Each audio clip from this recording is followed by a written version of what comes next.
Bueno, como lo he dicho en otras oportunidades, Lito, la profesión que tenemos quienes trabajamos en los medios de comunicación nos habilita a vivir experiencias tan gratas como esta, de tener la oportunidad de sentarnos cómodos en un sofá, a tener un mano a mano y una charla con una persona tan importante y destacada, un ícono del teatro, de la cultura de nuestro país. Y sobre todo con vos, me hablaron de tus ojos, pero no me hablaron de tu nombre. ¿Cómo era? Ana Paula. Ana Paula. Bueno, Ana gracias por la entrevista, gracias por invitarme.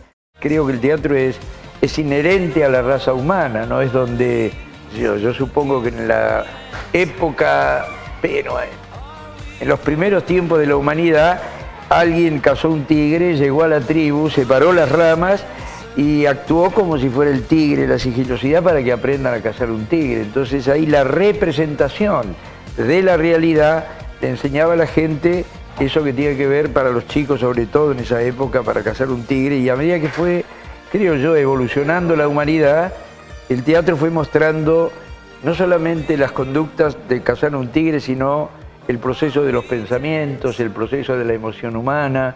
Y imagínate, en Shakespeare, por ejemplo, uno puede ver cómo Yago le dice a Otelo que su mujer lo engaña.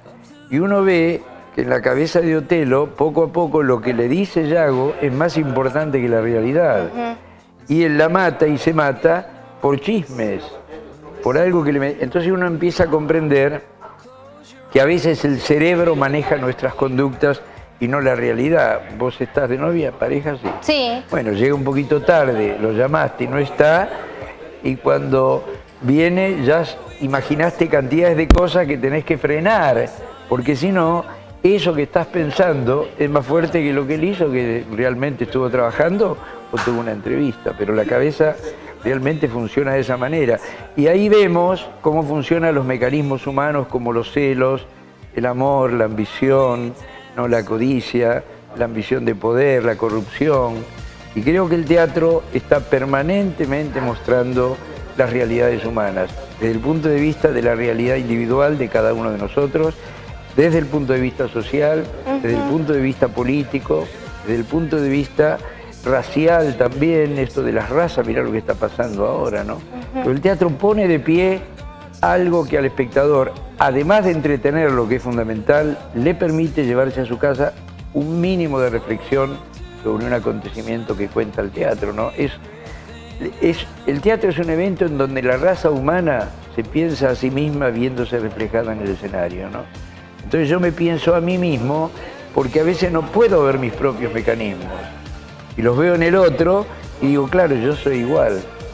Entonces veo cómo el pensamiento va a la emoción, cómo aparece la emoción, cómo de alguna manera algunas conductas las vemos en el cine y en el teatro y dice, no, la corrupción no es buena, y empieza uno a ver las consecuencias de sus acciones. El teatro lo muestra.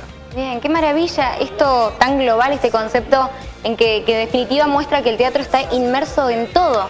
En todo. Vos fíjate que, por ejemplo, un espectáculo es como si todas las artes se apartaran de sus disciplinas y se unieran todas.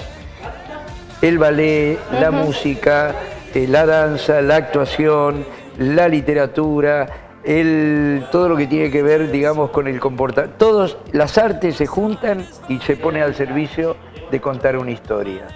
Entonces aparece la música, la escenografía, el baile, el canto, la danza, el mimo, la actuación, aparece todo para contarle al espectador una historia que, si esta historia tiene un contenido profundo o una reflexión sobre algo, el espectador se lleva realmente algo más a su casa que no tenía antes de venir al teatro. E incluso el humor, por ejemplo, con Gasalla aprendemos muchas cosas.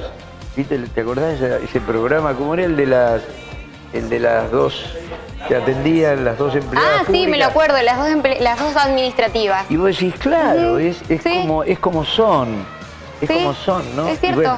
Bueno, es como rescatando la esencia de las personas que luego el actor representa. Entonces, es la búsqueda de esa esencia. Entonces él te hace ver la vida. Entonces el teatro es algo que representa, que te hace pensar la vida. Pero a veces los actores tratan de lucirse cuando lo importante no es lucirse, sino contar una historia humana. Es como en pintura igual. A veces vos ves el trazo del pintor, qué hábil que es, pero vos querés ver la rama del árbol, no querés ver el trazo del pintor. O sea, a veces el artista se pone adelante de su obra y ya es un artesano, no creo que no es un artista. Es un artista cuando tiene que ver con la invisibilidad. O sea, para que a veces te sale y a veces no. Para que Facundo Quiroga esté, yo no tengo que estar. No la gente dice, uy, Lito o tal, sino uno tiene que desaparecer por un comportamiento distinto. Nunca uno es otro personaje, pero tiene un comportamiento que hace que el espectador imagine a ese personaje. Y creo que el arte es el arte de hacer imaginar.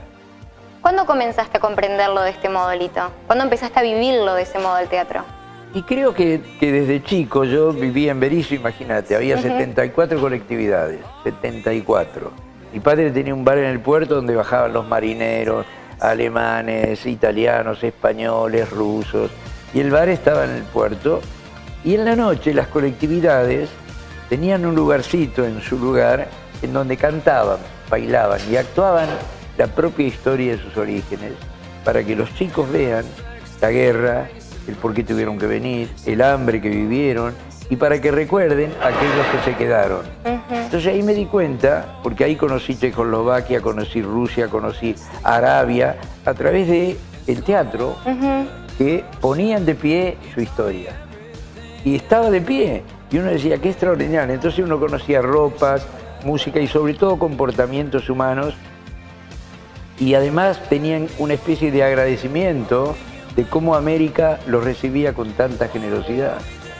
Y evidentemente todo lo más ahora quedan 20 colectividades en Berisso, pero también sigue contando, bailando y cantando su propia historia. Es como que el hombre siempre tiene necesidad de saber su origen. ¿Viste? Mirá los desaparecidos, ¿no? Y el teatro es lo que, imagínate, vamos a la realidad. Fíjate las madres de Plaza de Mayo, ¿no? De alguna manera esa rueda era una ceremonia, con una ropa, con pañuelos blancos. Y no tenían nada más que esa rueda y amor. Y vencieron un imperio de asesinos. ¿Con qué? Con nada, con amor. Entonces uno veía cómo ese sentimiento enorme que uno tiene por alguien, por su pueblo, por su país o por la humanidad, no es imposible de ser derrotado. Esto es lo que mostraron las madres de Plaza de Mayo, de que a mí me pareció lo más importante y cómo derrotaron un imperio. Lo mismo pasó con Hitler, ¿no? Y con todos aquellos que se creían que eran impunes y ahora están muriendo en un calabozo como Videla, en un inodoro, que es el lugar donde deben estar. De alguna forma han construido su propia destrucción. ¿Y qué usaban? Elementos teatrales.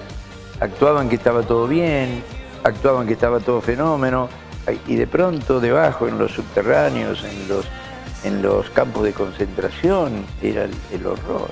Y ellos actuaban que estaba todo bien. Ya lo que es la capacidad del hombre de representar algo que no es verdad y la gente se lo cree. Bueno, realmente nunca lo había pensado de esa manera. Y claro. Has abierto una puerta en mí también a la hora de evaluar las cosas y de verlas de otra manera, en otro sentido también. Y fíjate, Hitler es una estética, ¿no? Las columnas enormes, él siempre estaba más arriba de todo, un peticito miserable. Y lo único que hizo es construir metódicamente su propio suicidio. Así como los militares de acá, ya no tienen ni apellido, vergüenza, no pueden salir a un supermercado, no pueden vivir. Como Menéndez, como todos ellos, es un horror. Bussi, y ahora llora, y eran los dueños de la vida tuya y mía y de todo, y uno dice no. Pero el destino es así, y ahora eso hace que uno pueda aprender. Aquel que tortura está creando su propia destrucción, sin saberlo. Y a veces cree que lo hacen por, no sé, es lo peor que le puede pasar a un ser humano, producir eso, porque produce su propia destrucción. Placer enorme, Lito, haber compartido con vos este espacio, haberte oído. Gracias. Y bueno, realmente fue un gusto personal que me pude dar y espero que la audiencia también pueda disfrutar de esta charla. Y lo felicito al que me habló de tus ojos sin que tu novio se enoje. Discúlpame, pero soy un hombre grande, ya lo hago porque tienen ojos lindos, la verdad. ¡Chao! Muchas gracias, Lito. Or are we dancers?